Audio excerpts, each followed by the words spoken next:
Hi everyone, in this video I will show you that how you can download and install Skill Legends Royale game on your PC. Guys, first open up your browser, just search for the Steam website, then simply open it, then just click on this login option you are seeing on the right hand top. Guys, here simply sign in to your account. If you don't have an account, then just create account on Steam. This is very simple and easy. So once you create the account, then click on the install Steam option you are seeing on the top. Now here just simply download the Steam and install it on your PC. Guys, this is very simple and easy. After that, open up the Steam, then just click on the top search box and just start the game, which is the Skill Legends Royale. Now this game appear on the top. So open up this Skill Legends game.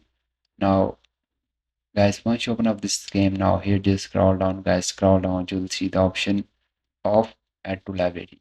Now as you can see, this game is free to play. Just click on this add to library option, click on the OK. Now just go to the library of Steam, and on the left hand side you will find this game.